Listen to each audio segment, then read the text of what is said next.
Il y a parfois des événements qui ont lieu et qui ont des conséquences plus vastes que ce que l'on pouvait imaginer.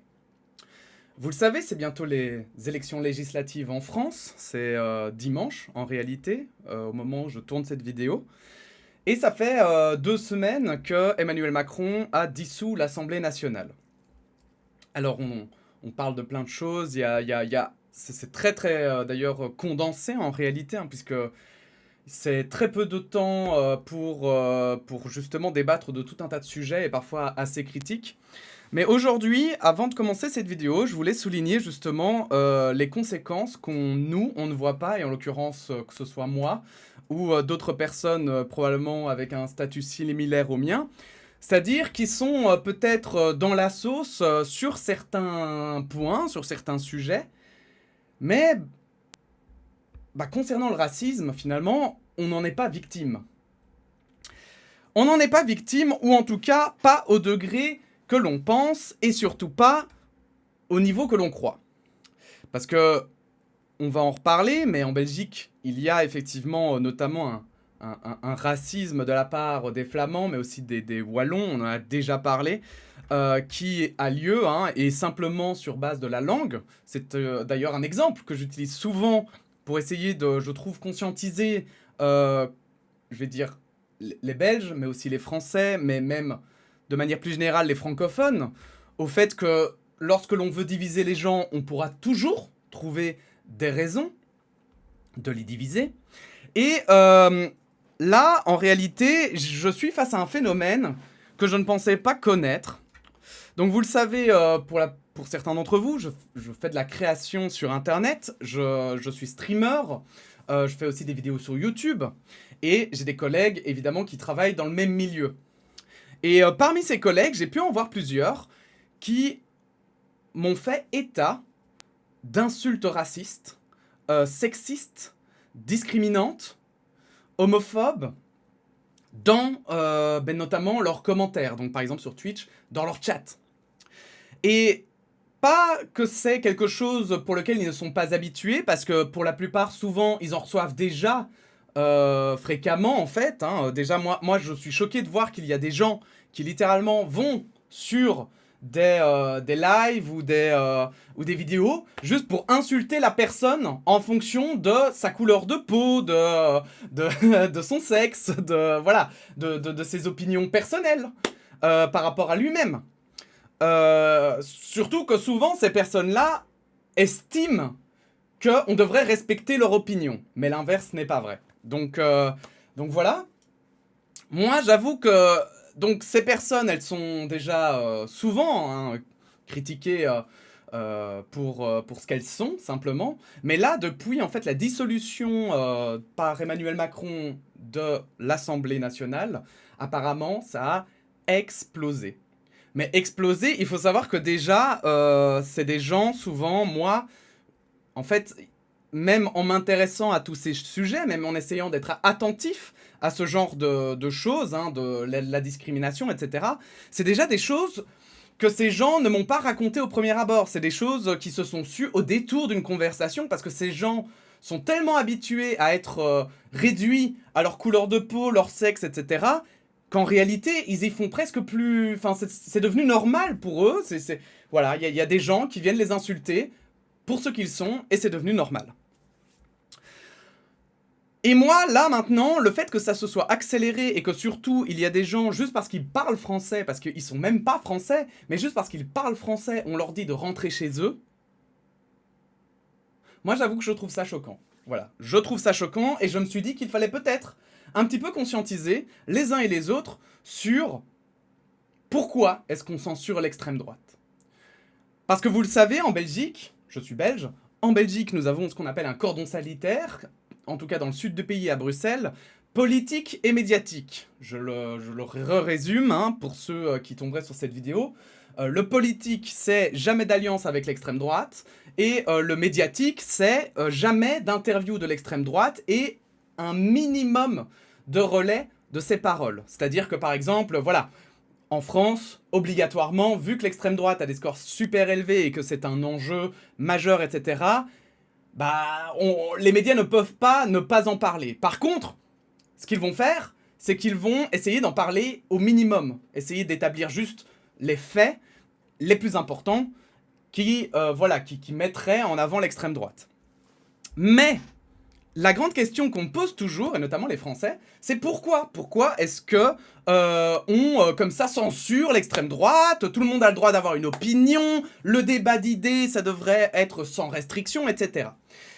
Et justement, moi j'avais envie de vous montrer, parce que sur la parenthèse, j'ai souvent des communautés d'extrême droite ou de droite conservatrice qui viennent, mais ici je vais vraiment essayer de me focaliser sur l'extrême droite, parce que pour moi la droite conservatrice c'est encore autre chose. Bon, c'est pas très éloigné, mais c'est autre chose quand même. Et justement, je voulais vous montrer un petit peu pourquoi. Pourquoi est-ce que, en fait, moi, notamment, je participe aussi à ce cordon sanitaire du mieux que je peux. Et pourquoi, en fait, sur cette chaîne-ci, vous ne verrez jamais de représentants d'extrême droite. Parce que le comprendre, c'est tellement primordial, en réalité. Parce que c'est, en fait, cette règle n'a pas été instaurée complètement juste de manière subjective et arbitraire. C'est pas quelqu'un qui s'est levé un matin et qui s'est dit l'histoire nous a montré que l'extrême droite c'était mauvais, donc on les bannit. Non, parce qu'alors à ce moment-là, on pourrait aussi bannir tous les communistes, on pourrait aussi bannir probablement la droite tout court, qui s'était alliée à l'époque à l'extrême droite. Enfin bon, voilà. Donc, évidemment, vous doutez bien qu'on ne prend pas de décision de censurer une idéologie juste de manière arbitraire et sans, on va dire, arguments lourds. Donc, on va le faire, je vais vous montrer, on va le faire en scrutant un petit peu les différents arguments, les différents commentaires déposés par des personnes qui, à mon sens en tout cas, ont un discours d'extrême droite, propagent un discours d'extrême droite. Donc, allons-y. Et essayons d'analyser pourquoi. Pourquoi est-ce qu'on ne peut pas parler avec l'extrême droite. Donc bon, évidemment, on a la classique insulte.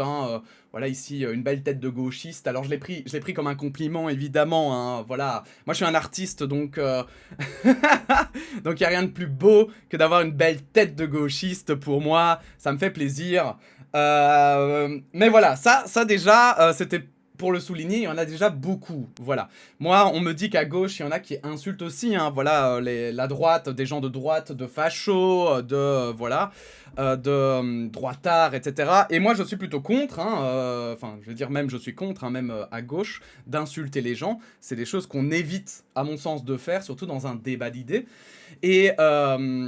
Et bon, maintenant, je ne sais pas dans quelle proportion. Moi, tout ce que je peux vous affirmer, c'est que c'est certain que il y a des gens à l'extrême droite, vraiment. Je me demande ce qui se passe dans leur tête, parce que, à mon sens, c'est un petit peu... il y a un côté un peu sectariste à ça. C'est dès que tu ne penses pas comme eux, ils se sentent dans l'obligation de t'insulter. Plutôt que de parler, plutôt que de dire des arguments, plutôt que d'essayer de répondre. Non, déjà, il y en a toute une partie, ils vont que t'insulter. Et littéralement te traiter de gros débile, mais sans rien derrière. Et ça, c'est vachement gênant. Mais bon. Continuons, ça c'était juste pour aborder je veux dire, c'est cette parenthèse. Évidemment, il y a une grande partie, ou plutôt une partie non négligeable des personnes qui promeuvent l'extrême droite, qui en fait ne le font que par les insultes et en disant que les autres sont cons et que eux sont intelligents. Alors oui, d'ailleurs, vous le savez, d'habitude, je censure en fait les commentaires dans le sens où j'enlève les pseudos, j'enlève les images, voilà, etc. pour pas qu'on puisse les identifier. Mais en l'occurrence ici, c'était, je voulais montrer parce qu'il y a des commentaires parfois, plusieurs commentaires que j'ai pris en capture d'écran, et je voulais vous montrer que c'était la même personne, sans pour autant justement... voilà, hein, sans justement, ici on va pas insulter les gens, ici on n'est pas là pour critiquer les personnes qui sont derrière ces comptes, même s'il y en a sûrement qui le mériteraient d'être critiqués, hein, pas d'être insultés, attention. Et en fait, justement, j'ai gardé les pseudos, parce que déjà souvent c'est des pseudonymes, hein, voilà, il y a rien qui permet de les désidentifier. En plus, ils sont publics, mais surtout parce que je voulais garder cette continuité et vous montrer bien que c'était bien les vraies personnes, les mêmes personnes, et qu'il n'y ait pas de suspicion, de montage, ou que j'en sais rien, voilà, que ce soit clair et net, qu'il n'y ait pas de discussion là-dessus, ce sont les mêmes personnes qui s'expriment.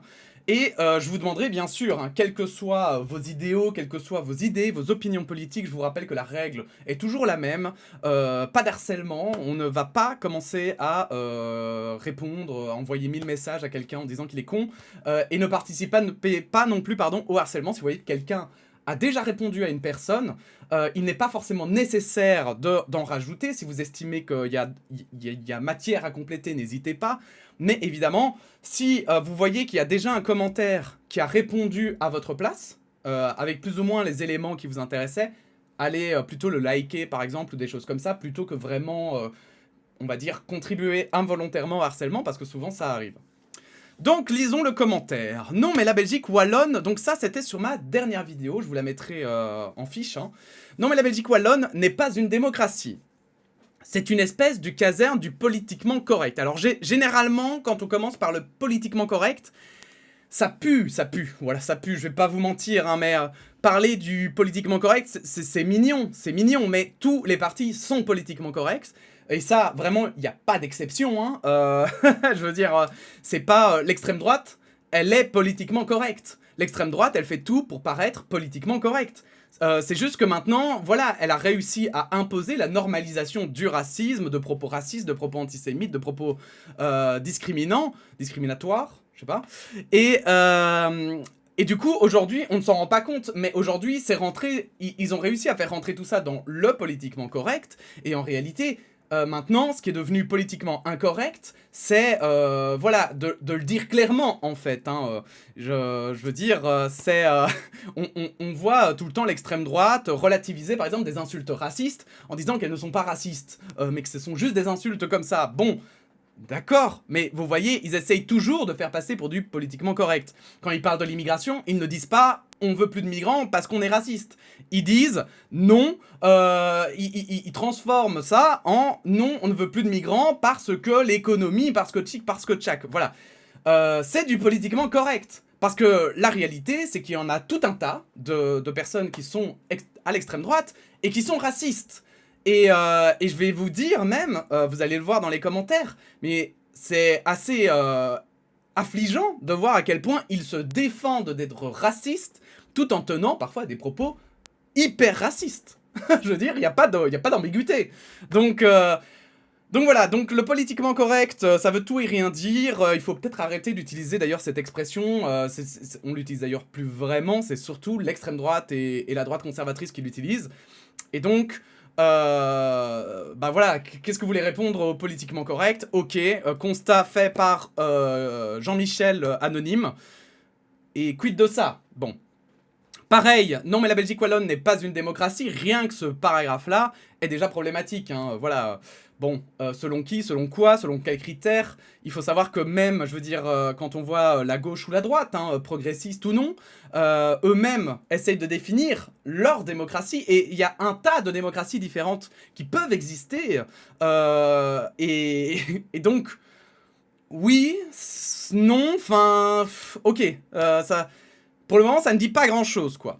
Il n'y a qu'à voir la différence de vote entre la partie francophone et la partie flamande pour s'en rendre compte. Donc la partie francophone souvent vote plus à gauche, et la partie flamande plus à droite. Voilà. Si encore, c'est pour expliquer le contexte. Si encore économiquement, socialement et sécuritairement ça donnait des résultats satisfaisants, ça se défendrait. Mais la partie néerlandaise est mieux que la partie française sur absolument tous les points. Alors ça, c'est hyper intéressant, parce que notamment en Belgique, c'est vrai que la partie néerlandophone, hein, les partis néerlandophones, sont extrêmement nationalistes, d'accord? Ils veulent rendre, selon leurs propres termes, la grandeur de la Flandre aux Flamands. Pas la grandeur de la Belgique, mais la grandeur de la Flandre. Et c'est pour ça que le sujet de la Belgique est si intéressant à mon sens. Dans cette optique, les Flamands ne sont pas totalement stupides.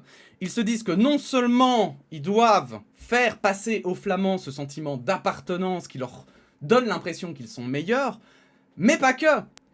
Leur but, c'est de convaincre aussi les francophones que, en effet, les Flamands sont meilleurs, et de faire tomber, en fait, toute cette arc de gauche, hein, qui existe en Wallonie et à Bruxelles. Et en réalité, c'est assez drôle parce que ils essayent de convaincre les Belges qu'ils sont les meilleurs en faisant de la propagande, en soulignant toujours à quel point ils sont bons et à quel point le reste est mauvais. Alors bien sûr qu'il y a des choses qui ne vont pas en Wallonie et à Bruxelles. Si vous suivez mes vidéos, vous le savez, je suis le premier critique de la Belgique. Mais par contre, dire que la partie néerlandaise est mieux que la partie française sur absolument tous les points, c'est complètement faux. C'est complètement faux parce qu'il faut le dire déjà, rien que dans l'explication, hein, puisqu'il dirait que c'est parce que finalement la Flandre est de droite conservatrice que ça va mieux. Ce n'est pas vrai. Et d'ailleurs, on peut le constater, c'est surtout l'économie en Flandre qui permet à la Flandre de pouvoir, notamment, hein, avoir de plus grosses parts de revenus et de pouvoir, en fait, on va le dire un petit peu comme ça, mais s'en foutre un peu des dépenses. Quand ta région va très très bien, théoriquement, t'as pas besoin en fait de faire des économies, et si tu fais des erreurs, elles se verront moins. J'invente, mais si vous avez, si moi je gagne 1000 euros, mais que mon voisin gagne 1 million d'euros, si moi je fais une erreur de comptabilité, par exemple j'achète un pot de chocolat en trop, je vais le sentir passer directement. Si mon voisin, lui, il achète un pot de chocolat en trop, il s'en rendra même pas compte. Parce que ça n'aura que très peu d'impact en fait sur son économie. Donc évidemment les Flamands jouent énormément là-dessus. Moi j'ai beaucoup été faire des publicités filmées dans des usines notamment flamandes. Et je peux vous dire que c'est loin d'être... voilà, les Flamands sont loin de vivre dans un paradis. Même pire, j'ai envie de dire qu'en Flandre, c'est en train de régresser. Les Flamands, notamment sur la longueur, sur la durée, avaient un avantage conséquent, c'est-à-dire que le néerlandais est une langue qui a tendance à disparaître. Et ça frustre énormément les néerlandophones, ce qu'on peut totalement comprendre, puisque ça fait partie non seulement de leur culture, mais aussi, comme ils sont dans cet engrenage nationaliste, eh bien, ils ne veulent absolument pas se retrouver avec une autre langue, en réalité, que ce soit l'anglais, l'allemand ou le français. Donc, en fait, les néerlandophones, avant, parlaient notamment 3 langues, en majorité, hein, c'était le néerlandais, le français et l'anglais. Et maintenant, de plus en plus, vous avez des néerlandophones qui ne parlent que néerlandais. Pourquoi ? Parce que donc, voilà, les Flamands au pouvoir, qui sont nationalistes, je vous le rappelle, hein, obligent les néerlandophones à parler de plus en plus néerlandais, et surtout délaissent un petit peu les autres langues, parce que ils préfèrent avoir des Flamands qui parlent que flamand, et donc que s'il y a des touristes, s'il y a même des Belges hein, qui vont en Flandre, ils se retrouvent face à quelqu'un avec lequel ils ne peuvent pas communiquer, et du coup ça permettrait dans leur tête de garder le néerlandophone comme une langue qui existera sur la durée. Mais la réalité, c'est que, économiquement parlant, c'est quand même bien plus intéressant de savoir parler 3 langues que une. C'est d'ailleurs pour ça que la Wallonie a tant de problèmes d'emploi. C'est en partie à cause de ça. C'est non seulement l'éducation qui devrait être à revoir, et qui a été meilleure en Flandre, mais aussi, et surtout, on ne parle qu'une langue. Parce que nous, on a nos voisins qui sont les Français, et on a été influencés par le grand pays qu'est la France, et il faut dire, le français est assez, est quand même une langue encore vachement répandue, même si on verra si l'avenir, voilà, hein, peut-être que dans l'avenir, le français disparaîtra, ça j'en sais rien, je suis pas linguiste, mais ça fait que les francophones ont un petit peu trop capitalisé sur le français, tout en, voilà, en négligeant les autres langues. Et s'il y a un problème économique aujourd'hui, notamment à Bruxelles, c'est parce que les gens ne parlent souvent, les francophones ne parlent qu'une langue. Voilà. Et donc, il y a des logiques complètement absurdes, parce qu'en fait, le fait de vouloir revenir, finalement, enlever la formation des gens dans les différentes langues, c'est mignon. Mais c'est pas ça qui va aider l'économie, par exemple. Ce n'est pas ça qui va aider non plus la Flandre à être connue et respectée, en réalité, dans le monde. Même si on peut aussi, hein, moi je le dis, est-ce qu'on doit réellement, forcément, garder notre culture d'antan ? Est-ce que vraiment on doit garder nos racines romaines, qui d'ailleurs n'ont pas toujours été romaines ? Lesquelles racines est-ce qu'on doit garder ? Lesquelles on doit jeter ? Bon, ça veut, voilà, on utilise souvent l'histoire à des fins politiques, Et il faut le dénoncer un peu. Faut le dénoncer. Ça n'a aucun sens. Parce que, oui, nous, par exemple, en Belgique, on a été conquis par plein de nationalités. Bon, qu'est-ce qu'on fait quand c'était les Autrichiens qui nous avaient conquis? Qu'est-ce qu'on fait quand c'était les Français? Qu'est-ce qu'on fait quand c'était... Bon, on choisit qui, en fait? Bref. Bref. Continuons. Donc, vous voyez, les arguments sont, en fait, le problème, c'est que les arguments partent de stéréotypes. Les arguments partent de stéréotypes et donc sont biaisés en réalité, puisqu'ils partent du principe que, bah voilà, la Flandre elle est meilleure, donc si la Flandre elle est meilleure, elle fait forcément des meilleurs choix. Mais sauf qu'on vit dans un monde aujourd'hui globalisé, un monde capitaliste, et c'est pas une critique, je vois qu'aujourd'hui on me dit ah, arrête de dire capitaliste. Non mais c'est un fait, on vit dans une société capitaliste, c'est pas une insulte, et dans cette société capitaliste, l'échange est primordial. L'échange est primordial, et ça la Flandre, elle veut l'enlever. Bref, là-dessus je réponds et je vous lis vite fait la réponse. La différence de vote s'explique par le cordon sanitaire inexistant en Flandre au niveau médiatique, par la situation économique de la Flandre, qui pour le moment est meilleure que la Wallonie, elle était moins bonne par le passé, à voir combien de temps cela durera avant que cela s'inverse encore, par la mentalité politique du PS qui, en se faisant passer pour un parti de gauche, abusait de son pouvoir pour détourner des fonds avec l'aide d'autres partis, le maire ne faisant pas exception. De fait, il a non seulement perdu du crédit, mais a aussi faussé l'idéologie de la gauche, il continue d'ailleurs. Ça, c'est mon opinion personnelle, évidemment. La situation en Belgique montre à quel point plus on est riche, plus on vote à droite, ainsi que le pouvoir des discours individualistes, basés sur la peur, sur les classes hautes et moyennes. L'union fait la force, c'est la devise belge, et les politiques l'ont bien compris, d'où leur volonté de diviser au plus les gens en les rendant égoïstes. Et ça, je reste persuadé que la Belgique est le meilleur exemple. Quand on divise les gens, il n'y a rien de plus facile pour les contrôler. Hein. Voilà, moi mais c'est en Belgique, mais c'est aussi en France. C'est regardez comme c'est simple. Il suffit de montrer, de pointer du doigt quelqu'un, de dire regardez, c'est lui, c'est sa faute. Et je veux dire, enfin, et tout le monde suit en fait. Et moi, quand j'étais petit, je me souviens qu'on m'expliquait un peu ça comme ça, et j'étais là, mais non, mais c'est absurde, c'est ridicule.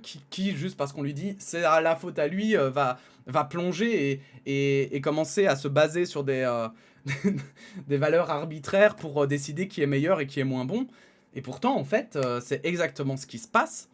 Et en fait, c'est ça qui est assez drôle, c'est que c'est en fait la droite et l'extrême droite qui utilisent le plus le politiquement correct, parce qu'ils essayent de masquer leurs problèmes, je vais dire que ce soit éthique mais idéologique, ils essayent de les masquer derrière un voile de politiquement correct, en disant mais non, on ne dit pas qu'il faut virer tous les étrangers, on dit qu'on doit en virer une partie.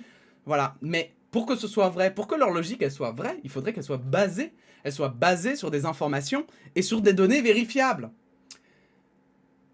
Et vous allez voir, c'est là où on arrive un petit peu au bout du raisonnement. Donc, là-dessus, je vous passe quelques commentaires et on va continuer avec la même personne qui se permet, vous allez voir, donc c'est ça aussi que je voulais montrer, l'ouverture, la soi-disant ouverture de l'extrême droite. Parce que ça, c'est le vrai piège de l'extrême droite. Elle fait croire qu'elle est ouverte, elle fait croire qu'elle est capable de discuter, qu'elle est là pour échanger et trouver des solutions, alors qu'en réalité, pas du tout. C'est loin d'être le cas, parce que, comme vous pouvez le constater, donc son premier paragraphe, j'y ai répondu poliment, calmement, avec voilà, des données, des analyses. On peut être d'accord ou pas d'accord, mais il faut savoir l'argumenter, il faut savoir le montrer, et pourquoi pas, d'ailleurs, j'ai retiré la restriction sur les liens, maintenant vous pourrez partager les liens sans avoir à attendre que je les valide. Bref, là-dessus, cette personne répond « Je vous confirme la condescendance du premier paragraphe et le point sur la logique ne vient qu'en rajouter. » Donc j'avoue que j'ai peut-être été un peu condescendant. J'avais dit justement, j'espère que vous prendrez pas ça comme de la condescendance, mais peut-être était-ce de la condescendance. Je vous avoue que d'ailleurs, je tiens à m'excuser, il y a des gens, je sais très bien que je peux répondre de manière un peu abrupte et un peu énervée parfois peut-être, ou un peu piquante. Sachez que voilà, j'essaye de répondre comme je peux, et en fait il y a des flots de commentaires et on se rend pas forcément compte, mais quand vous êtes au 15e commentaire qui vous dit à peu près la même chose avec à peu près le même ton, vous n'avez pas forcément la patience, et c'est ça qui est un peu dommage, c'est que parfois en fait dans ces commentaires là il y a des gens réellement ouverts, des gens qui se posent de vraies questions et qui du coup en fait se retrouvent malheureusement pris dans cet élan un petit peu de ma part, un petit peu énervé, alors qu'ils ont rien fait. Mais bon, bref, lisons. Vous avez dévié sur l'immigration, vous disiez que la politique en la matière s'était durcie. Je vous démontre que non, et vous me répondez que vous le saviez et me parlez à présent des causes. Donc là, c'était sur notre débat, je vais pas rentrer dans les détails, je vous invite à les regarder évidemment si ça vous intéresse. Deux choses l'une. Soit vous ne saviez pas, et dans ce cas, vous devez admettre que votre argumentation initiale était erronée, soit vous saviez, et alors c'est pire, car cela signifierait que vous comptez sur l'ignorance de votre interlocuteur pour le réduire au silence sur un sujet avec une argumentation que vous savez fausse. Donc, vous imaginez, le mec me dit que... le mec ou la meuf, d'ailleurs, me dit que... j'utilise potentiellement une argumentation que je sais fausse, pour convaincre mon interlocuteur que j'ai raison. Alors évidemment que ce n'est pas le cas. Moi, j'essaye toujours de me baser sur les données, sur ce que j'ai lu et ce que j'ai vu. J'essaye toujours de garder au maximum mes sources, mais c'est parfois compliqué, hein, on voit tellement de choses passer aujourd'hui. Mais cependant, voilà, je partage les articles, etc. Vous le savez, souvent les sources... d'ailleurs, toujours, les sources sont dans la description. Mais alors, ce qui est intéressant, c'est d'utiliser cette argumentation... en disant que moi j'utilise des données qui sont fausses, que je suis donc potentiellement biaisé, que je fais du cherry picking, ou alors carrément, justement, que je suis de mauvaise foi. Utiliser des données en sachant qu'elles sont fausses, bon, voilà, inutile d'expliquer pourquoi, c'est complètement pourri.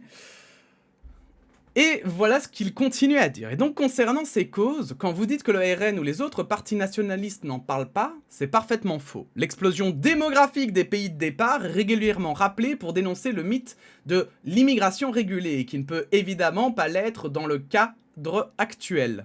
Les guerres, les ingérences sont dénoncées par le RN qui s'est opposé notamment à l'intervention en Libye, que votre Parlement a voté à l'unanimité, drôle de démocratie. Alors, le RN s'est opposé à l'intervention en Libye, mais ça ne l'a absolument pas dérangé d'être financé par une banque russe, notamment. Ça ne l'a pas dérangé non plus d'aller serrer la main à Vladimir Poutine, mais aussi, voilà, à faire des voyages en Chine pour promouvoir, soi-disant, les entreprises françaises. Ça n'a pas empêché l'extrême droite on le sait, hein, voilà, d'avoir profité de coups de pouce de la part de pays étrangers. On sait que le Rassemblement National déteste l'Union Européenne, mais ne se prive pas de voler et de frauder les caisses de l'Union Européenne pour leur profit perso en plus, personnel. Je veux dire, ils pourraient se dire, bon, voilà, parce que moi, il y a des gens qui me répondent, oui, mais ils sont contre l'Europe, donc ils les volent pour voilà, comment dire, ils utilisent les armes de l'ennemi pour le vaincre. Alors oui, effectivement, s'ils faisaient ça, ce serait intéressant, sauf qu'ils le font pas. Ils gardent l'argent pour eux, c'est personnellement, hein, c'est Jordan Bardella qui s'est enrichi, c'est Marine Le Pen qui s'est enrichi, et leurs potes, hein, voilà, hein, leur famille, leurs amis, voilà. Hein. Donc, expliquez-moi pourquoi, si ces gens sont tellement, tellement intéressés par le social, ils parlaient notamment des SDF, ils parlent aussi notamment, hein, voilà, ils parlent des élites, hein. Pourquoi est-ce que ces personnes ne vont pas, avec cet argent, financer des SDF? Enfin, bah mince alors. C'est dommage, ils sont passés à côté, ils ont préféré s'acheter une villa avec ça. Comme c'est dommage.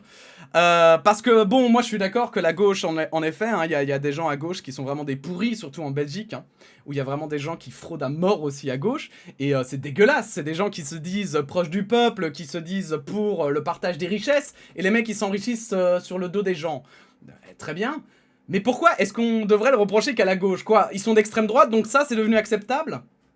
Allez, pitié, soyez logique, hein. Si vous reprochez quelque chose à l'un, vous ne pouvez pas l'accepter chez l'autre non plus.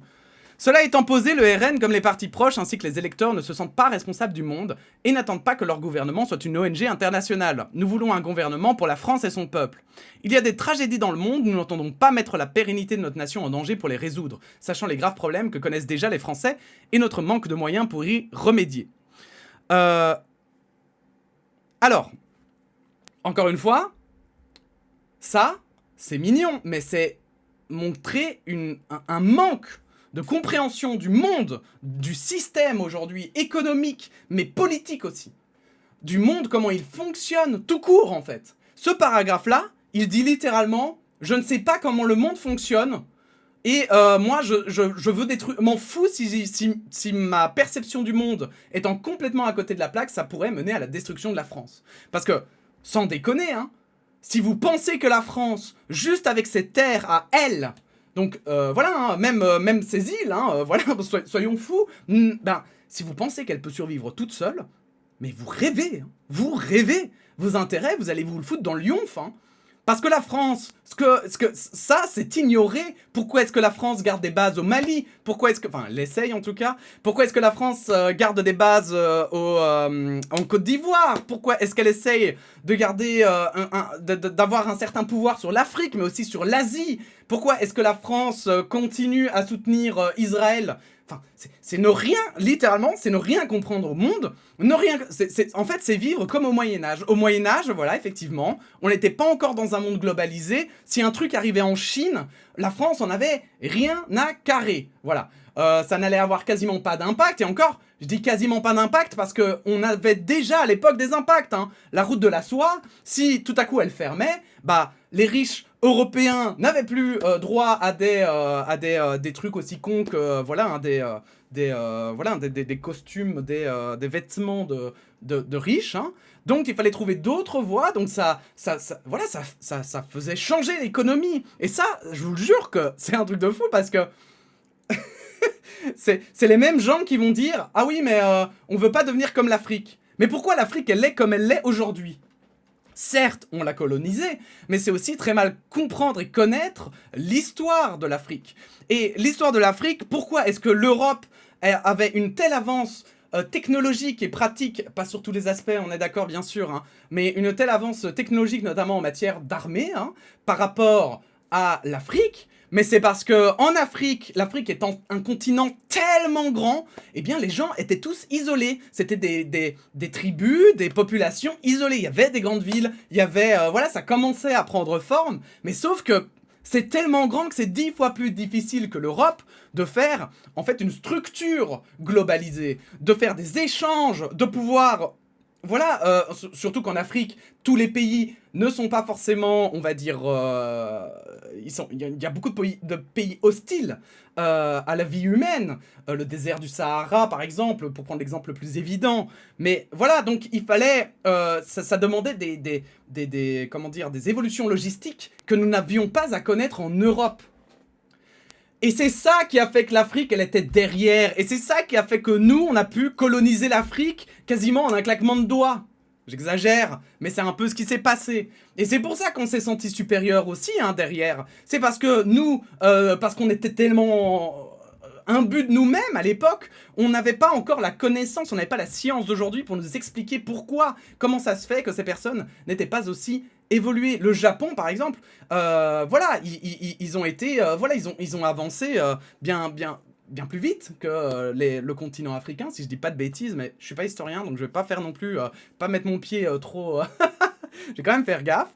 Mais voilà, ce sont des choses, il faut bien avoir conscience que, en fait, si un pays se ferme au monde aujourd'hui, c'est la fin de ce pays. C'est la fin de ce pays, vous le détruisez, vous n'aurez plus rien. Finito. Et c'est pas Jean-Michel ici hein, qui vous parle, qui va lui aller travailler en fait, pour redresser la France plus tard. C'est parce que, voilà, c'est facile de prendre des décisions, c'est facile de voter extrême droite et de se dire on verra bien ce qui va se passer. Mais est-ce que après, si vous votez extrême droite, vous prenez vos responsabilités après?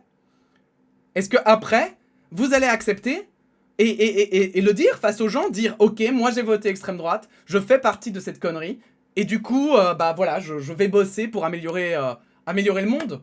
Est-ce que vous êtes prêts à ça? Non. Ça, je vous le dis direct, j'ai jamais entendu quelqu'un d'extrême droite, voire même souvent de droite conservatrice, dire oui, moi je réparerai mes erreurs. C'est des choses qui n'arrivent pas. Dans la droite progressiste, déjà, ça arrive plus souvent. Mais la droite conservatrice, vous laissez tomber.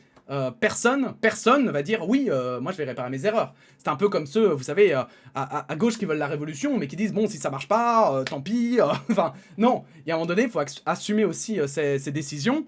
Et c'est pour ça que je suis un peu remonté sur les personnes âgées. Hein. C'est que, effectivement, je trouve ça un petit peu facile de prendre des décisions quand il te reste plus que 20 ans à vivre et que tu ne vivras pas les conséquences de tes décisions. Voilà. Enfin, sur le vieillissement, nous ne sommes pas des ultralibéraux ni des matérialistes primaires. Nous considérons qu'une nation est une communauté de destin et que cette communauté de destin doit se sentir mécaniquement liée par une identité commune pour permettre le consentement à la démocratie, donc potentiellement le choix d'une majorité d'idées qui n'est pas la nôtre. C'est d'ailleurs rappelé dans l'article 3 de la Déclaration des droits de l'homme et du citoyen. Donc mais ce paragraphe, moi c'est un paragraphe, je vous le dis hein, vraiment, ça c'est un paragraphe de sectaire quoi. Genre... Une communauté de destin, et que cette communauté de destin doit se sentir mécaniquement liée par une identité commune. Mais sur base de quoi, l'identité commune, mon ref? Sur base de quoi? Déjà, moi, mon voisin, ma voisine, elle est blanche, elle est belge, comme moi, on s'entend pas sur tous les points, oui, on n'a même pas une identité commune. Elle a des parents flamands, moi j'ai des parents qui étaient, des grands-parents, pardon, qui étaient wallons. Bon, ben alors on fait quoi? C'est quoi ce que t'appelles une identité commune? Sur base de quoi? Quelle époque? Ça ne veut rien dire une identité commune. En fait, c'est ça qui est le pire, c'est que l'extrême droite, elle se base sur quoi, en fait? C'est quoi l'identité commune qu'elle revendique? Elle revendique, en fait, une identité commune qui serait antiraciste, qui serait, en fait, respectueuse les uns des autres, parce que, en fait, pourquoi je dis antiraciste? Mais parce qu'en fait, ils disent que c'est les étrangers qui sont racistes, mais pas eux. Non, eux, ils sont victimes du racisme. Vous imaginez la dinguerie du truc? C'est complètement aberrant. C'est complètement aberrant. C'est, en fait, on n'est plus dans la réalité, on est dans le fantasme. C'est, voilà, on peut subir des injustices, on peut vivre des injustices, il y en a énormément aujourd'hui. On peut vivre tout un tas de choses, on peut vivre avec des connards, on peut vivre, voilà, moi j'entends des gens qui me disent, bah ouais, moi j'étais le seul blanc dans mon école. Ok, très bien, et oui, effectivement, la différence aujourd'hui, on est totalement d'accord, la différence aujourd'hui est toujours quelque chose qui crée du harcèlement, qui crée de la condescendance et tout. Mais sauf que, on ne combat pas le harcèlement en harcelant. On ne combat pas le racisme en étant raciste. C'est quand même pas compliqué à comprendre. Et c'est pas une question d'être gentil ou méchant. C'est pas une question de valeur, de... Voilà, nous on a décidé qu'aujourd'hui, voilà, on s'est dit que raciste, c'était pas gentil, et donc on arrête. Non, c'est pas ça. C'est pas ça. C'est parce que si vous êtes raciste, pour combattre le racisme, mais alors vous combattez pas le racisme. C'est quand même... Je sais pas, en fait. Pour moi, c'est vraiment niveau primaire. C'est une logique, mais c'est la base, quoi. C'est vraiment la base. Après, on est tous d'accord, on est tous humains. Et c'est ce qui fait qu'il y a des criminels. C'est ce qui fait qu'il y a des profiteurs. C'est ce qui fait qu'il y a des voleurs. Voilà. C'est ce qui fait qu'il y a des choses qui sont moches dans ce monde. C'est ce qui fait qu'il y a des monstres dans ce monde. Mais pourquoi on est des criminels? Parce qu'on est humain, en fait. On est humain. Et donc parfois, effectivement, il y a quelqu'un qui va être raciste avec nous, donc on va être raciste avec quelqu'un d'autre. On a, par exemple, tous du racisme inconscient, subconscient, je sais pas exactement, donc du racisme, mais sans en avoir, voilà, vous allez voir un blanc la nuit, je sais pas moi, qui juste prend le même chemin que vous, et qui est derrière vous, vous n'allez pas vous inquiéter, mais si vous allez avoir une personne d'une couleur de peau différente, ou alors avec un style, parce que on parle de blanc, mais si le mec, c'est un jeune avec peut-être une casquette, et qui a l'air un petit peu, vous savez, comme on voit dans les films, là, américains, d'un membre de gang, bah là, vous allez flipper. Pourtant, si ça se trouve, le gars, il aime juste ce style-là, voilà, il aime le rap US, et il se dit, oh ouais, trop cool, trop marrant, MDR, je le fais, et ça se trouve, le mec, c'est une crème. Moi, j'ai eu cette réflexion avec notamment les métalleux. Le nombre de métalleux et de métalleuses, mais qui sont juste des crèmes, mais ils écoutent des musiques de barbares. Désolé, les métalleux, hein, c'est évidemment une blague, mais c'est vrai que leur musique, elle est très particulière, et de prime abord, quand on écoute cette musique, on se dit, mais purée, mais il y a que les fous pour écouter ça, mais la réalité, elle est loin d'être là, c'est pas des fous qui écoutent ça, c'est des gens, ça les repose, ça leur fait, voilà, c'est leur truc, voilà, on est tous différents, et eux, ce sont ces sonorités-là, et ces musiques-là, qui font que, voilà, ils se sentent plus à l'aise, ou alors, ils se défoulent, enfin, ça peut être tout un tas de raisons, évidemment, et en fait... Enfin, si vous voulez combattre quelque chose, ne devenez pas cette chose. Parce que sinon, vous la combattez pas, c'est elle qui gagne. Voilà, les racistes, ce qu'ils veulent, c'est justement que vous deveniez raciste.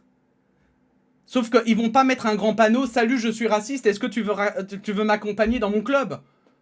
Pitié. Vous êtes quand même pas aussi naïf. Bref, par conséquent, régler... Alors là, on va arriver au moment le plus dingo de ce commentaire. Alors je suis désolé, ça va être une longue vidéo apparemment. Par conséquent, régler notre problème démographique par l'importation d'une jeunesse de substitution n'est pas une solution, mais bien une menace pour la cohésion nationale. Pourquoi? Pourquoi? Parce qu'ils sont différents? Encore une fois, moi, quand j'ai été jeune, j'ai été harcelé pendant ma scolarité. Et la majorité, c'était des blancs. Des blancs, tous venant de familles plutôt aisées, etc. On fait quoi de ça? C'était pas une jeunesse importée. Pourtant, ils menaçaient la cohésion nationale. Hein. Bah ouais, parce que... Ah non, alors non, c'est vrai, pardon. Excusez-moi, je me reprends. C'est vrai qu'ils menaçaient pas la cohésion nationale, parce que du coup, comme ils me harcelaient, tout le monde me détestait. Et donc forcément, c'est vrai que les autres étaient ensemble. Voilà, il y avait une cohésion de la classe, mais sans moi. Voilà, sans moi.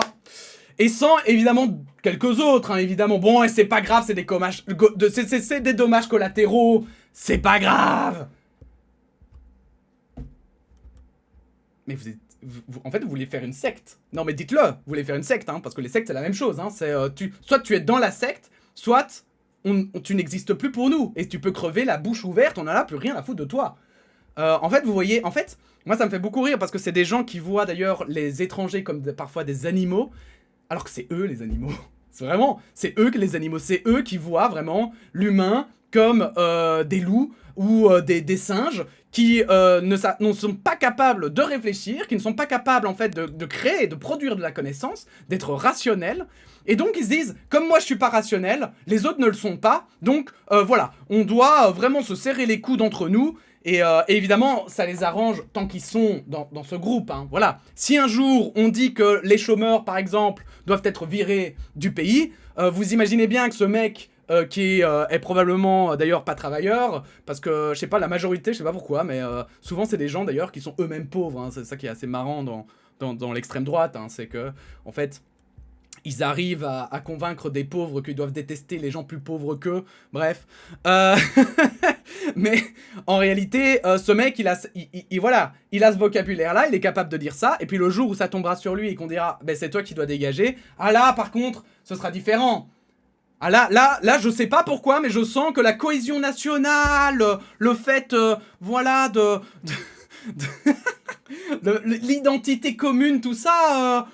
sera peut-être plus tant en accord avec ça, quoi. Nous considérons... Alors, vous semblez considérer que les pays sont des territoires avec des habitants, et c'est tout. Et effectivement, pour moi, c'est le cas, hein, à part si, en fait, toi, t'as choisi... Peut-être hein, qu'on choisit où on est, hein, avant de naître, hein, mais personne ne sait le prouver, puisqu'on ne se souvient pas de ce qu'il y avait avant qu'on naisse.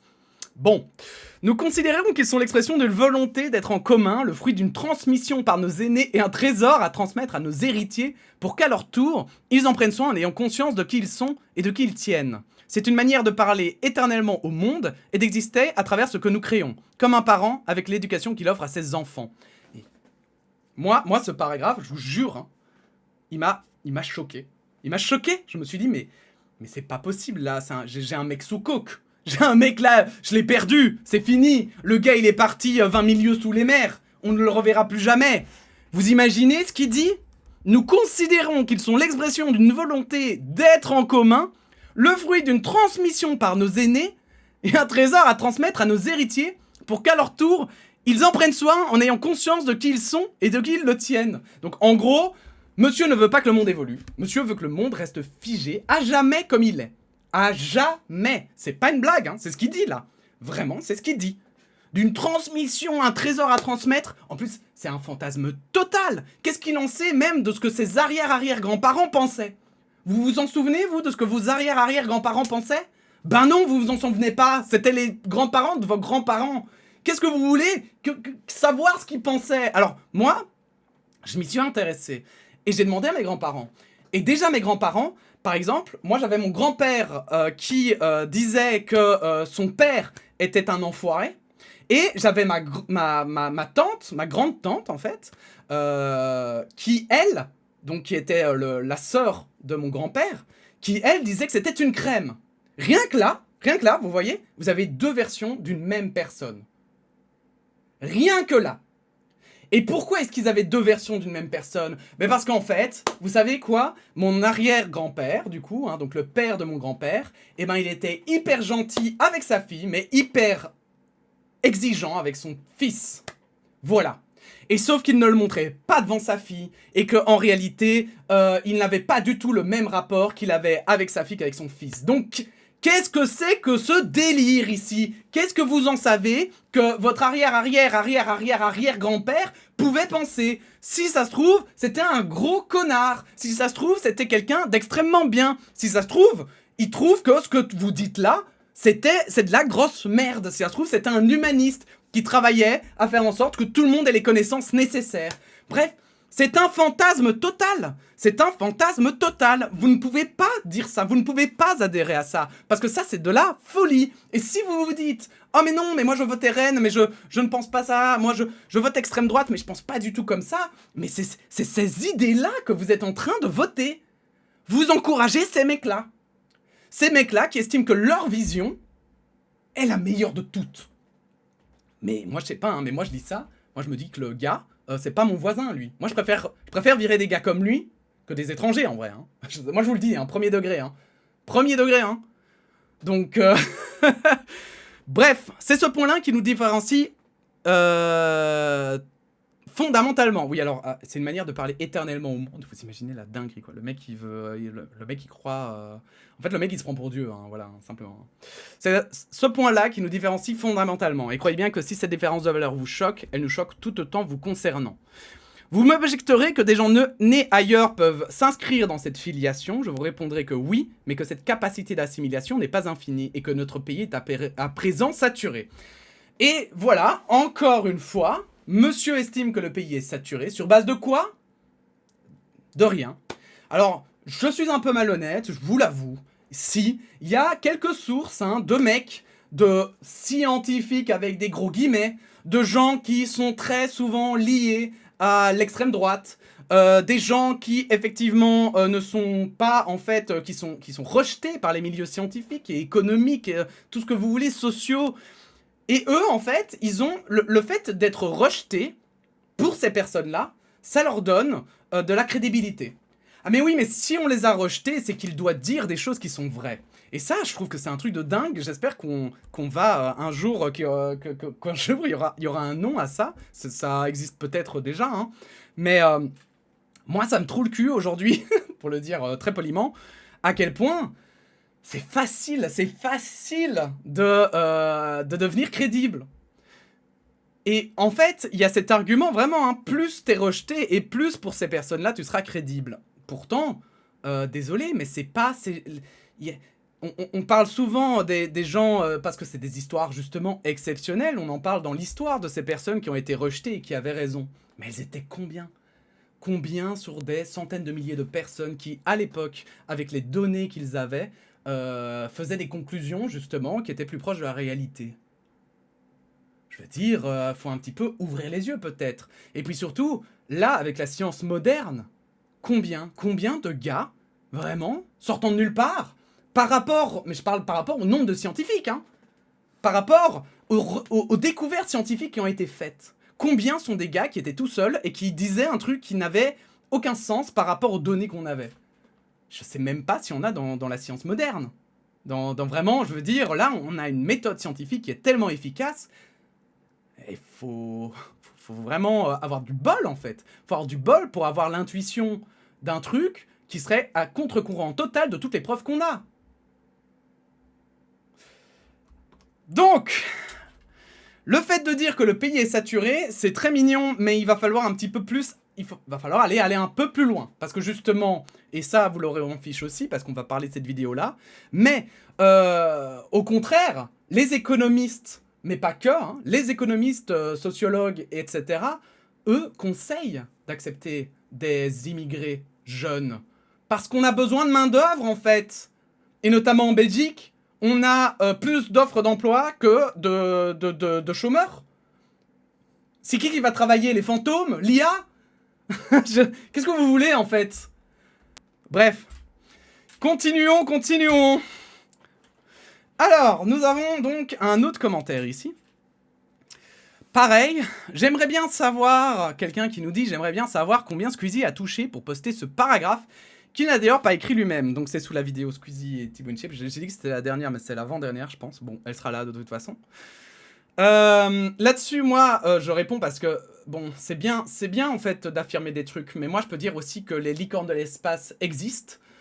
Parce que, voilà, en fait, on n'a aucune preuve du contraire, mais vous n'avez pas de preuve non plus l'affirmant, vous voyez. Bon, donc lui, il dit que Squeezie a touché de l'argent pour la communication qu'il a faite.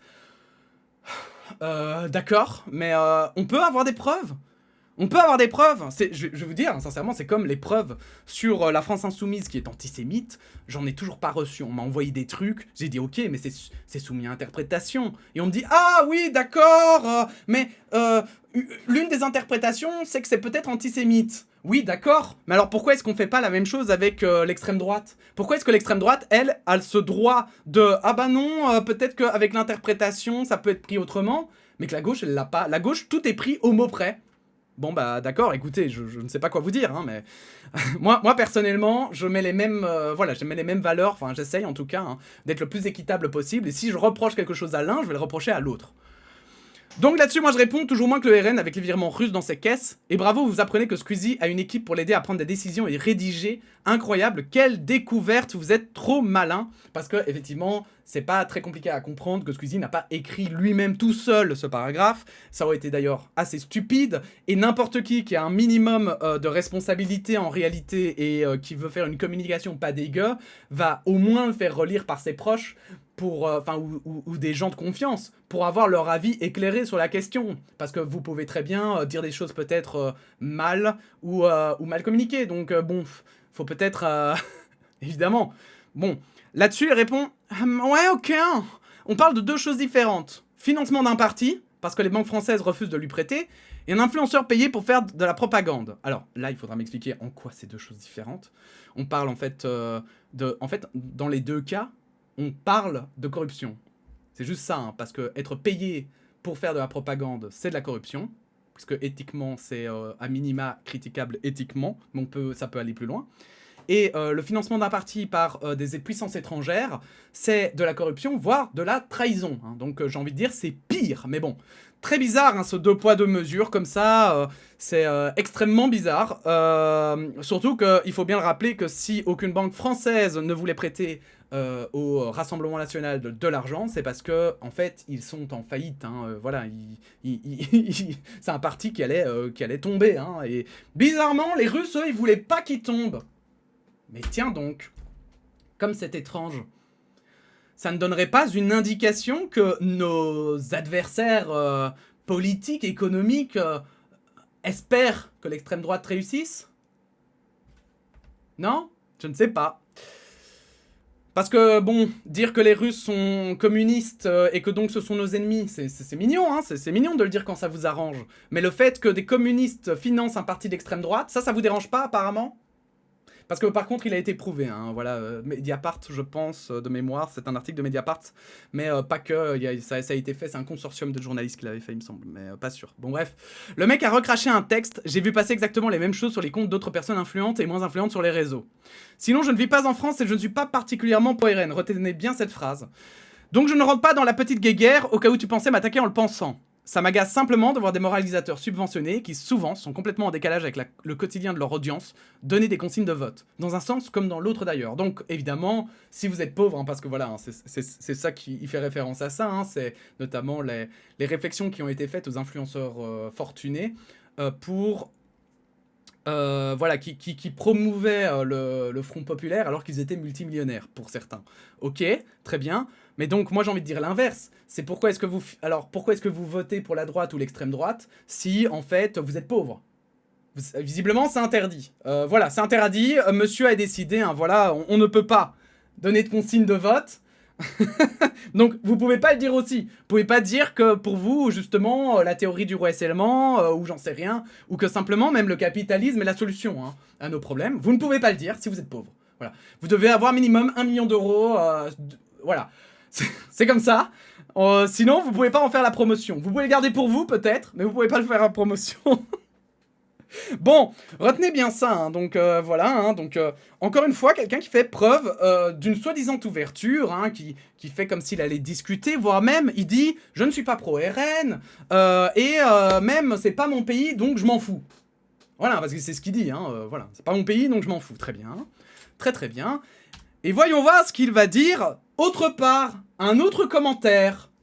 Parce que cette personne, hein, qui est si ouverte à la discussion, et vous avez vu, elle est polie, hein, elle est courtoise, on a l'impression qu'en fait, voilà, elle est ouverte, et qu'elle n'a pas, d'idéologie derrière. Mais regardons, lisons ce commentaire magnifique, où il répond notamment à quelqu'un « Va faire un tour à Mayotte par exemple, et tu vas comprendre pourquoi il vote pour un parti qui veut plutôt mettre des frontières, plutôt que pour un parti qui veut importer le tiers-monde. » Ça, mais ça, alors, ah ouais, non, ça, c'est pas du tout raciste, hein, bien sûr. Parce que, évidemment, qui dit étranger dit tiers-monde. Évidemment. Voilà. Évidemment. Parce que, bon, après, il parle pas peut-être des... Je sais pas s'il y a des Américains qui vont à Mayotte, ou j'en sais rien, des expats, comme on dit, hein. Les colons français, les Français qui vont s'expatrier à Mayotte, c'est ok, ça. Ça, c'est ok, d'accord ? Et c'est pas la même chose, ok? Ou alors, peut-être qu'au contraire, il estime que même les Français qui vont à Mayotte importent le tiers-monde. Peut-être qu'il est plus malin que ce qu'on pensait.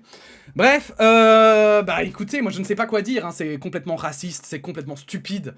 De dire que juste l'immigration amène le tiers-monde, c'est vraiment, encore une fois, ne rien comprendre, et notamment ici, à l'économie de marché, en fait. C'est ne rien comprendre au libéralisme, ne rien comprendre même, je veux dire, à ceux qui sont pour le libéralisme, à ceux qui sont contre, à ceux qui le défendent, à ceux qui, au contraire, le houspillent. Non, on est vraiment là, en fait, face à quelqu'un qui ne comprend rien. Mais, il comprend rien, mais il pense comprendre. Parce qu'il a été à l'école, parce qu'à l'école on lui a dit « mais tu vois, là t'as toutes les bases pour le futur, avoir un esprit formé ». Et donc ce monsieur qui, ou cette madame qui pense connaître en fait l'économie, ne connaît rien.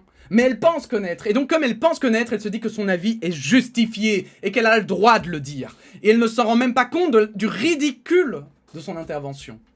Et en fait, là, ce que je vous dis, ce n'est pas pour vous dire « Ah mais les gens qui pensent comme ça, ils sont ridicules ». En fait, c'est le fait de le dire.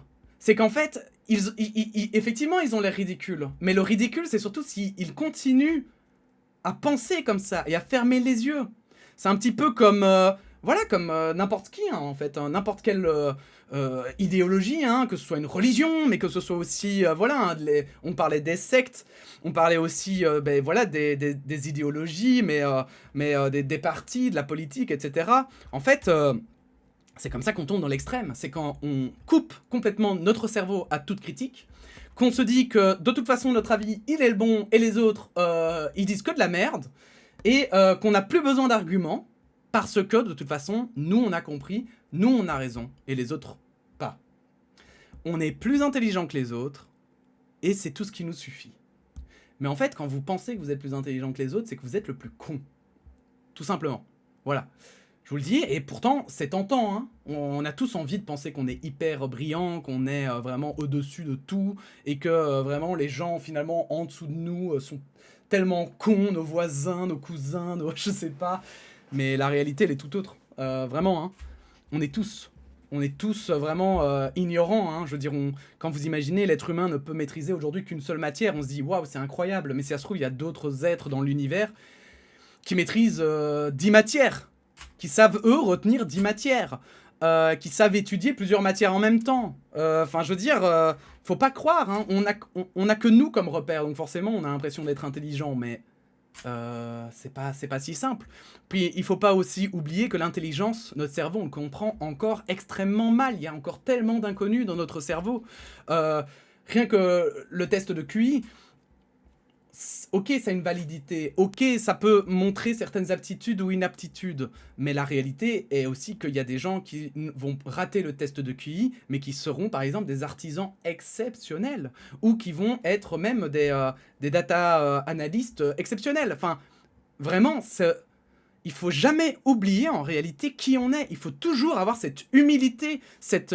j'ai envie de dire, pour moi c'est une raison en fait, cette raison qui doit vous rappeler à l'ordre et vous dire « Non, si tu prends l'autre de haut, c'est que c'est toi le con. » Moi, quand je réponds aux gens de manière énervée, c'est pas en fait... en fait, c'est vrai que moi, il y a des commentaires que je mets et qui sont parfois insultants. Moi, je l'admets.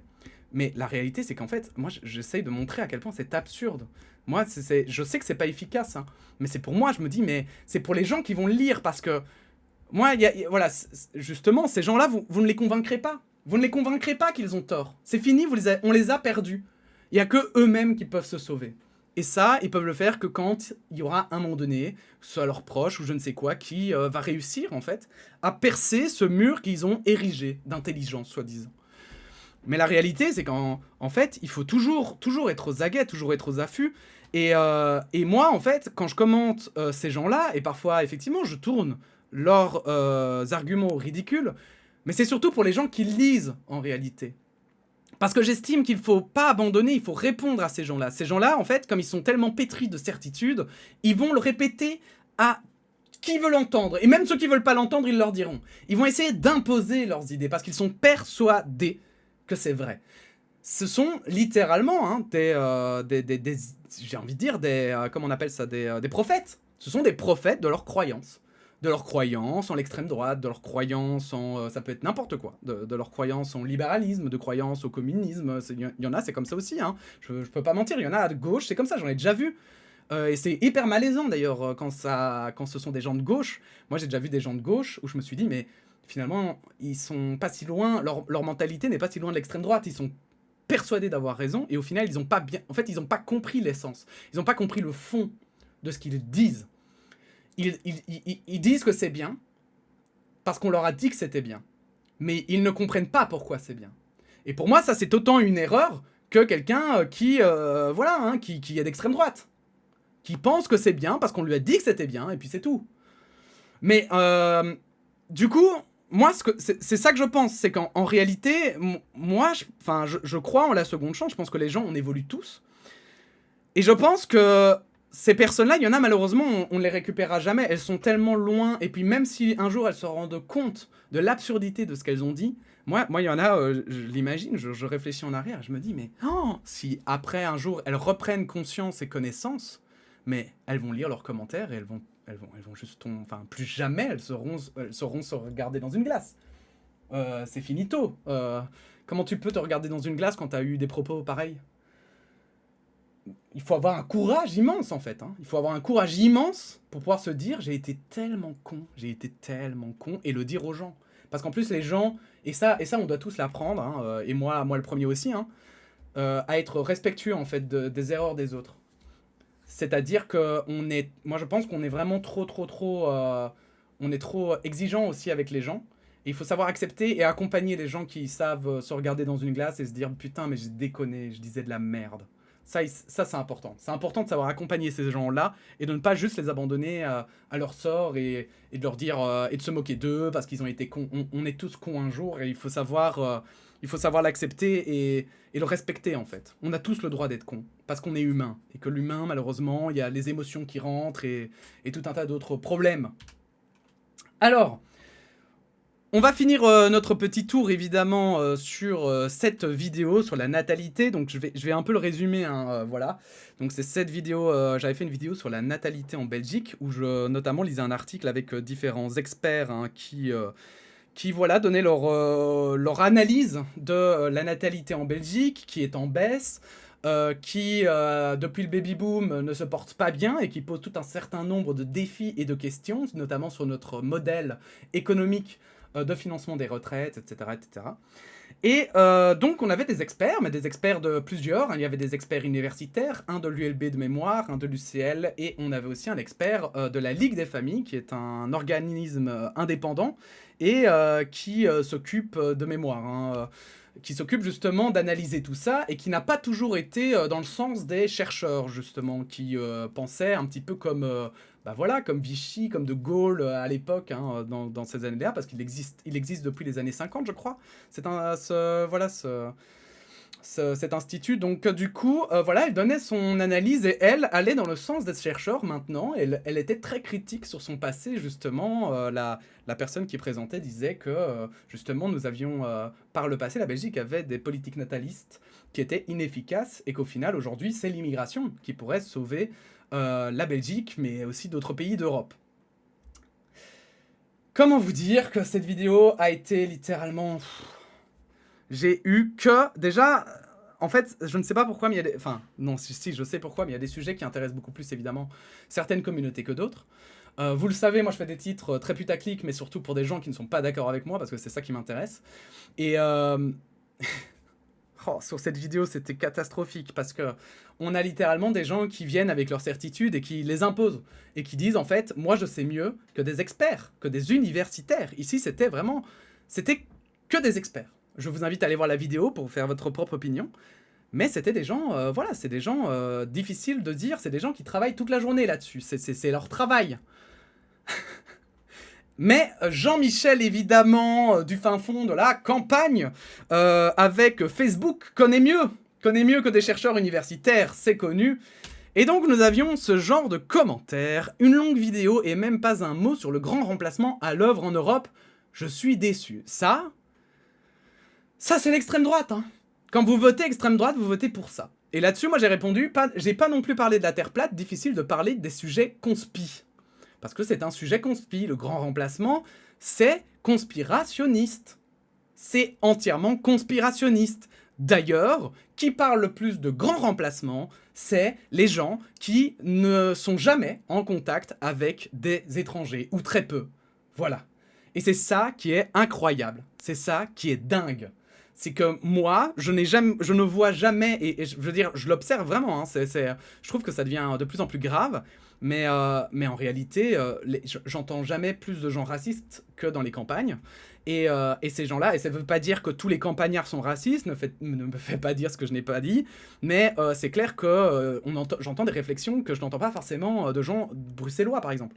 À Bruxelles, on est une ville très cosmopolite, hein, avec les institutions européennes et tout un tas d'autres choses, la capitale européenne, blabla. Et du coup, en réalité, il y a quand même des choses, mais après, ici, je parle d'un racisme évidemment systémique et surtout blanc, mais en réalité, j'entends même des étrangers, des personnes qui sont d'origine étrangère, qui sont eux-mêmes racistes, parfois.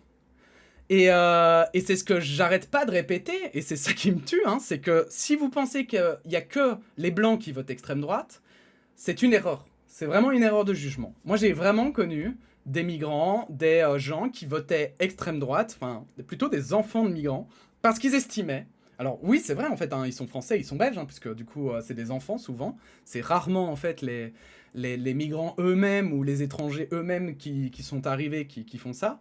Mais souvent, ce sont justement les anciennes générations de migrants hein, qui justement s'extrémisent en fait et pensent que eux sont de meilleurs migrants que ceux d'aujourd'hui, pardon. Donc que leurs parents finalement ou leurs grands-parents qui ont migré chez nous, eux venaient vraiment pour du travail alors que les migrants d'aujourd'hui, eux, viennent pour les allocs. Mais vous imaginez, et moi ça, à chaque fois que je suis face à ce phénomène, je suis à chaque fois sur le cul. C'est une folie, c'est une folie. Et voir ça, en fait, vraiment, ça fait comprendre les mécanismes du racisme et surtout de la division. On se rend compte dans ces moments-là qu'il y aura toujours une bonne raison pour détester son voisin. Il y aura toujours une bonne raison pour dire qu'on est meilleur qu'un autre. Même entre les migrants, ils se catégorisent. Ceux qui, avant, pourtant, ont eu leurs parents et leurs grands-parents qui étaient traités de profiteurs, qui étaient traités qui étaient insultés, qui étaient discriminés parce que juste leur couleur de peau, ceux-ci, leurs enfants, leurs descendants, font la même chose avec les nouveaux migrants. C'est de la folie, non? Vous trouvez pas ça dingue? Eh ben moi, je peux vous dire que depuis ce moment-là, je ne suis plus dupe. C'est fini, plus jamais de ma vie je ne serai raciste. Mais c'est fini. Je respecterai toujours les autres. Bon, alors, là-dessus, Nous avons cette personne qui me répond, pour prouver que son idée n'est pas conspi, pour prouver que la Terre est ronde, il suffit de prendre une photo depuis une station spatiale, et pour prouver que le grand remplacement existe, il suffit de se balader dans n'importe quelle grande ville d'Europe de l'Ouest. Donc finalement, il suffit... Voilà, je ne vois que ce que je crois, et vous allez voir, je vais répondre à ça. C'est pourtant simple, non? Ah oui, non, pardon, j'aurais dû employer le terme créolisation. C'est vrai que grand remplacement, ça fait mauvais genre MDR, évidemment le petit lol, hein, parce que ça voilà, hein, les fachos adorent rire. En tout cas, quand il s'agit de dire des choses qui ne sont pas acceptables, en fait. Hein, voilà, hein, quand on leur fait remarquer que ce sont des pourritures, ils ont besoin de dire que c'était une blague, bien sûr. Là-dessus, je lui réponds, et vous allez voir que je trouvais, parce que je l'ai relu aujourd'hui, et je me suis dit, ah purée, l'exemple était bien. Là-dessus, je lui réponds, non, il ne suffit pas de prendre une photo de l'espace pour prouver que la Terre est ronde. Vous le saviez, ça? Cela pourrait être dû à un effet d'optique, ou à l'objectif de la caméra, par exemple. On sait que la Terre est ronde grâce à de nombreuses expériences physiques qui permettent, via différents moyens, de prouver que la Terre est ronde. Et c'est ça, en fait. C'est ça que les gens ne comprennent pas. On ne peut pas se fier à nos sens. Parce que déjà, on sait qu'on ne voit pas tous la même chose. Si votre œil est décalé d'1 millimètre sur la droite par rapport à votre voisin, vous aurez une perception du monde totalement différente. Totalement différente.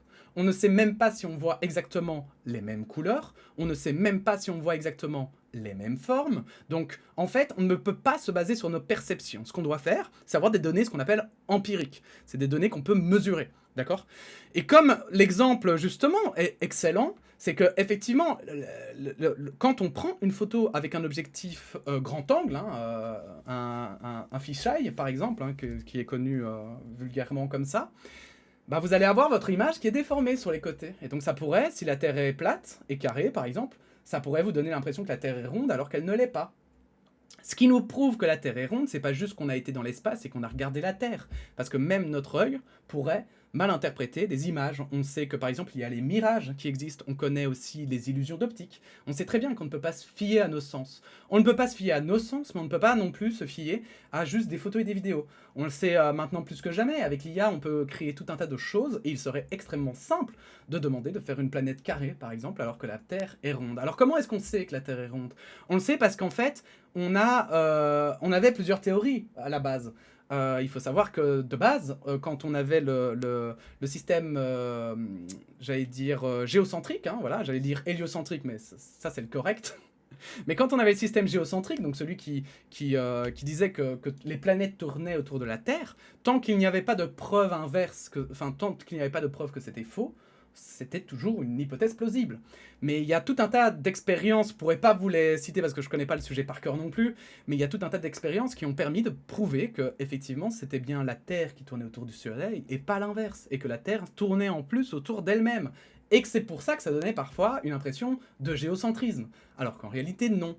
Mais vous voyez, justement, on a des impressions, on a des choses, et au début on fait des théories, on se dit « Ah bah tiens, allez, si je réfléchis un peu, ça pourrait être logique que ce soit comme ça. » Mais une fois qu'on a vu que ça ne tenait pas la route, et que ça n'expliquait pas tout un tas de phénomènes, on ne peut pas le garder. Et donc, en fait... Alors du coup, je vais quand même terminer. Comme il ne suffit pas qu'un raciste se promène dans sa ville et qu'en voyant une personne de couleur, il se dise que le grand remplacement existe, il faut des recherches qui vont dans ce sens. Or, à part celle des fachos, aucune recherche ne montre que le grand remplacement existe, et ça c'est une réalité. Ça fait quoi de penser comme un platiste? Et ça, voilà encore une fois en fait. Moi, ce que j'essaye, c'est pas en fait d'être insultant. Moi, je pense que le problème, voilà, je vous le dis sincèrement, je pense que le problème c'est que ces gens-là, on pourra pas les récupérer. C'est des gens qui sont trop loin dans leurs idéologies et qui, en fait, sont déjà complètement perdus. Ils ne savent pas se remettre en question. Par contre, je pense qu'on peut donner conscience aux gens qui lisent ces commentaires que c'est pas logique. Et qu'il n'y a pas qu'une seule voix, qu'une seule parole. Ça demande de l'énergie, hein. Moi, voilà, j'ai pris beaucoup d'énergie à faire ces vidéos et à répondre aux commentaires. Mais pour moi, ça reste essentiel, en fait. Ça reste essentiel que des gens qui, peut-être, sont ignorants de ce sujet-là, voilà, par exemple ici de la Terre ou alors de la natalité, qu'ils sachent qu'il n'y a pas qu'une seule analyse, qu'ils sachent qu'il n'y a pas que la mienne, ni que celle des fachos, mais qu'en fait, le sujet est peut-être bien plus complexe et nuancé que ce qu'ils pensent. Parce que c'est ça la réalité enfin, je veux dire, en fait, de base, la gauche et la droite, c'est ça le combat qui se mêle. C'est en fait normalement un combat de données, un combat de logique. Parce que moi je vais être franc avec vous, hein. Toutes les théories de droite ne sont pas achetées à la poubelle. Ce n'est pas parce que moi je ne suis pas d'accord avec celle-là, ou que moi j'estime qu'avec ce que j'ai lu, ça me paraît de plus en plus difficile de les cautionner, que pour autant elles sont toutes à jeter. D'accord? Et c'est pour ça que je le dis, moi je ne suis ni capitaliste ni communiste, c'est parce que, en fait, on ne sait pas. Je ne sais pas, en fait. Moi là-dessus, je n'ai pas d'avis. Je ne sais pas s'il y a un système qui est meilleur qu'un autre.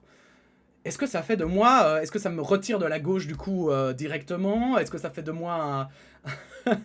ou alors est-ce que ça me retire de, ça m'amène directement à droite? Non, c'est parce que c'est nuancé, le monde est nuancé et c'est complexe et on doit l'accepter. Par contre, on ne peut pas accepter des vérités étalées juste pour être étalées.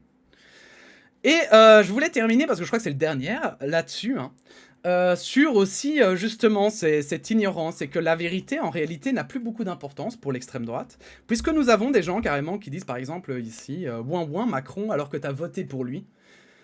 Et là-dessus voilà, je lui ai répondu que simplement j'étais pas français, hein, je ne suis pas français, donc difficile pour moi de voter pour Macron, mais donc on a quelqu'un qui dit ouin ouin Macron et qui me critique finalement, qui me fait un argument ad hominem, hein, voilà, hein, sur base de quoi, juste sur ce que j'ai dit.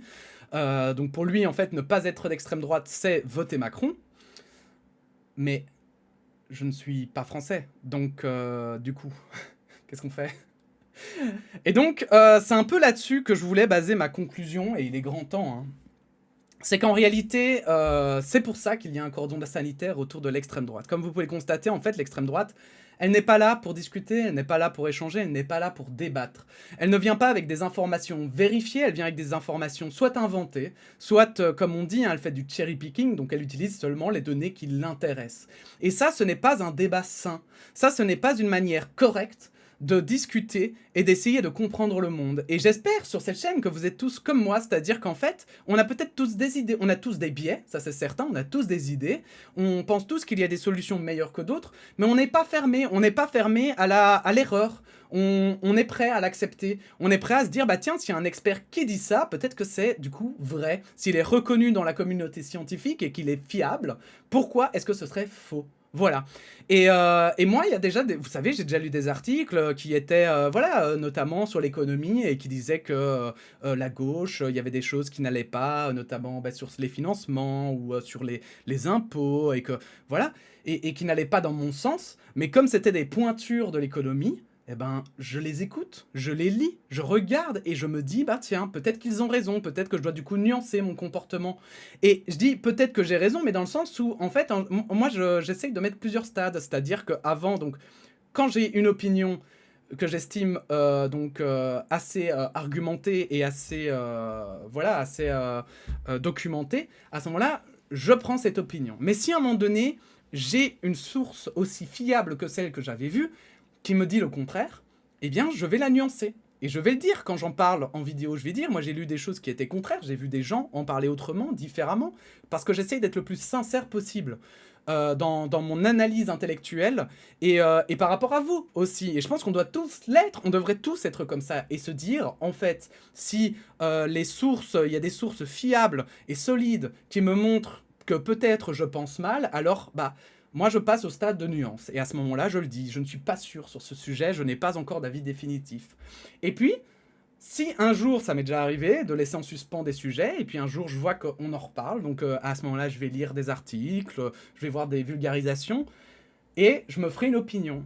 Mais je vous le répète toujours en vidéo, mon opinion, je ne serai jamais un expert, je ne serai jamais un expert, je ne suis pas là 24 heures sur 24 à étudier la géopolitique, à étudier tchik ou tchak. Moi, ce que je sais, c'est qu'il y a des sujets qui m'intéressent et qui me passionnent plus que d'autres. Moi, ce que je sais, c'est qu'il y a des choses que je sais et que les gens ont souvent la flemme de connaître. J'en parlais avec un pote qui avait à peu près les mêmes intérêts que moi et qui me disait, bah oui, c'est vrai qu'on est assez particulier là-dessus, nous on aime bien ça. Mais comme il y a des gens qui aiment bien, j'en sais rien moi, la chimie, il y en a qui aiment bien la linguistique, il y en a qui... Voilà, c'est des choses, chacun a ses passions, et nous, moi, j'ai la chance notamment d'avoir une passion que je pense qui est assez atypique, qui parfois est complexe, et du coup, je pense avoir la chance de pouvoir justement la partager avec des gens, des analyses qui vont plus loin que juste « Ah bah je trouve que les Russes, ils sont méchants », voilà, ou « Ah bah Macron, il est con », voilà, on essaye d'aller plus loin. Et ça, avec les éléments que j'ai. Mais évidemment, je ne serai jamais un expert. Et c'est pour ça que je serai toujours ouvert à la discussion et que je ferai toujours en sorte de pouvoir échanger avec vous. Mais si j'impose un cordon sanitaire, et si nous avons un cordon sanitaire en Belgique, et c'est à ça que je voulais venir, c'est que, vous voyez tous ces commentaires qu'on a passés en revue, en fait on ne peut pas répondre à ces gens-là. Parce que ces gens-là arrivent sans source, avec des a priori. Ça n'a jamais été prouvé ce qu'ils disent, mais ils font comme si ça l'avait été. Ils font comme si c'était une théorie qui avait lieu dans les espaces de connaissances, dans les espaces... Et voilà, hein, et sachez que je suis le premier à critiquer l'université. Hein, voilà, il y a plein de choses qui ne vont pas à l'université, mais c'est pas parce qu'il y a plein de choses qui ne vont pas que tout est acheté. Et notamment, l'analyse scientifique reste quelque chose d'extrêmement fiable. La méthode scientifique reste quelque chose de vraiment, vraiment très, très efficace. Et donc, on continue là-dedans. Et il faut continuer surtout à ne plus... Voilà, il faut rester critique, mais critique par rapport aux données, critique par rapport à justement, est-ce que cette personne est fiable? Est-ce qu'elle sait de quoi elle parle? Si vous avez un historien spécialisé dans le 18e siècle qui commence à vous parler des années 4000, enfin voilà, moins 4000 par exemple, il n'y connaîtra rien. Vous pourrez écouter autant que vous voulez, il n'y connaîtra rien sûrement. Par contre, s'il l'a coécrit avec un spécialiste de l'Antiquité qui lui connaît très bien le sujet, mais qui voulait faire un lien avec le 18e siècle et donc avait besoin d'un spécialiste du 18e siècle pour écrire son article scientifique, et bien à ce moment-là, ça change tout. Et en fait, c'est ça la complexité. Donc si vous n'êtes pas sûr de votre source, il vaut mieux la mettre de côté, vous dire que voilà, ne pas la prendre en considération en réalité plutôt que de l'exposer. Moi, c'est toujours ce que je fais d'ailleurs. Parfois, je dis voilà, sur ce sujet-là, j'ai lu ça, mais j'ai vu d'autres informations qui disaient d'autres choses. Donc pour le moment, c'est assez flou, c'est à prendre avec des grosses pincettes. Et il faut commencer à vraiment les prendre, les pincettes, et pas toujours dire « Oh, je prends des pincettes, mais ne pas les prendre. Je ne suis pas raciste, mais je suis raciste. Oh, je ne suis pas... » Voilà. Et c'est là où, vraiment, le cordon sanitaire a tout son sens. On ne peut pas débattre avec des gens qui ne veulent pas débattre. On ne peut pas débattre avec des gens qui n'ont pour seul et unique intérêt la manipulation des autres. Voilà, on peut dire ce qu'on veut. Moi, vous le savez, je pense qu'il y a toute une partie de la droite conservatrice qui est gangrénée par ça, qui ne cherche même plus à atteindre cette raison. Je pense réellement aussi que ce sont des gens qui veulent garder, ou alors qui veulent garder leurs intérêts. Mais à gauche aussi, il y a des gens qui sont des pourris, il y a des gens qui, qui font de la démagogie, qui vont parler, on m'a déjà parlé par exemple en Belgique du PTB, de l'extrême gauche, et de sa communication. Je trouve sa communication effectivement extrêmement populiste et à mon sens très maladroite du coup, parce que moi je n'adhère pas à ça. Mais c'est pas parce que vous n'adhérez pas à une partie que pour autant tout est faux non plus, d'accord? Il faut savoir mettre un petit peu d'eau dans son vin et essayer en fait d'identifier réellement les gens qui ont une sorte d'honnêteté intellectuelle, qui ont cette envie d'évoluer, qui ont cette envie de chercher des solutions. Et en réalité, il faut non seulement trouver ces gens-là, mais surtout les suivre et ne pas les lâcher, purée. Parce que là, ça fait trop longtemps qu'on les a lâchés. On a voté pour des gens en se disant qu'on était tranquille, qu'ils prendraient leurs responsabilités, etc. Vous avez bien vu maintenant où on en est. Et il faut que ça cesse. Il faut simplement que ça cesse. Et ça, on n'y arrivera que quand, en votant pour des gens, on leur mette la pression. Et ça, je parle autant en France, que ce soit, que ce soit le Front Populaire ou les macronistes, hein, pitié, ne faites pas passer l'extrême droite, vous avez vu pour qui vous voteriez, ce serait vraiment dramatique.